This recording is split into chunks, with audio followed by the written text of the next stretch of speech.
I'm Wade Wingler with the Indata Project at Easter Seals Crossroads in Indiana. It seems like PDF files are part of our life everywhere and all the time. To make them a little bit more accessible, there's a kind of a cool way to get them to read out loud. Alvin Alviar is going to show us how. Hello everyone, my name is Alvin Alviar. I am the reuse coordinator for Indata Project here at Easter Seals Crossroads. Today I'm going to do a tech tip for you, and I chose Adobe Acrobat Reader Read Out Loud feature.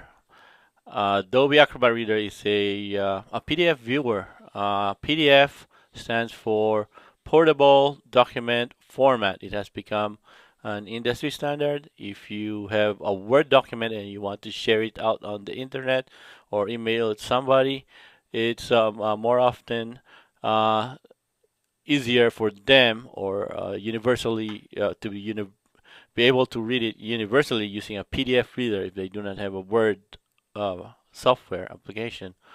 And the leading one is Adobe Acrobat Reader. And fortunately, this one has a read out loud feature. It is a text to speech app built into the reader. This Adobe Reader DC. That stands for Document Cloud. So it's easier for everyone to read PDFs in computers and mobile devices. So this is a new one. The one that we are using is the free version, which can view, print, and annotate PDFs. There are paid versions there, but we don't need those. So to illustrate the read out loud feature, I'm going to show a couple of things here. One, I want to show Google Chrome because Google Chrome can export any web page to a PDF format. And let me grab something from the Gutenberg project. Gutenberg project scans books that are in the public domain, so these are all free. Let's go. The Adventures of Sherlock Holmes, maybe. Yeah. So this can come in different formats. EPUB, Kindle. We want plain text because we want it to be read by our reader. And in Chrome, you go print it. In Safari, you can save it as a PDF. In Word, you can save a page. But for now, we will use the print option and make sure you uncheck the options for headers. We don't want any headers. We don't want any background graphics. And then you save as PDF instead of sending it to the printer. So let's go save. And what did we have here? This is Sherlock. Let's name it Sherlock. And save to the desktop. It should be on our desktop. There you go.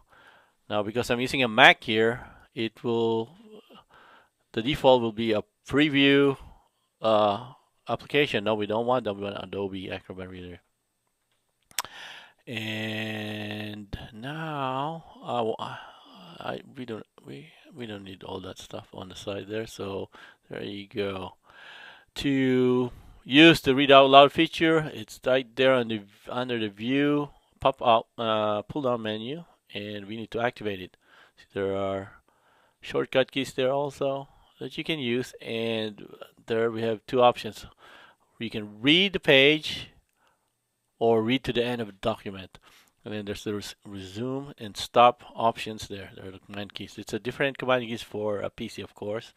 And let's go and read to the end of the document. Gutenberg's The Adventures of Sherlock Holmes by Arthur Conan Doyle. This ebook is for the use of anyone anywhere at no cost and with almost no restrictions whatsoever. You may copy it, give it away, or reuse it under the terms of the Project Gutenberg license included with this ebook or online at www.gutenberg.net. Title: The Adventures of Sherlock Holmes. Author: Arthur Conan Doyle. Posting date: April 18th, 2011. Ebook number. There you go. It's reading a document and perhaps to all the way to the bottom. Very simple commands. Unfortunately, it's too simple. There's not enough commands that will allow you to go jump to a different page or other features. But for somebody who has reading problems, or gets tired easily of reading, or has dyslexia, this is a good option to allow them to be able to read a document uh, out loud. And that is a very nice feature of Adobe Acrobat Reader. That's my tech tip for today, and thank you for watching. So there's a handy way to make sure that those PDF files are made just a little bit more accessible. That's your tech tip for this week. I'm Wade Wingler with the Indata Project at Easter Seals Crossroads in Indiana.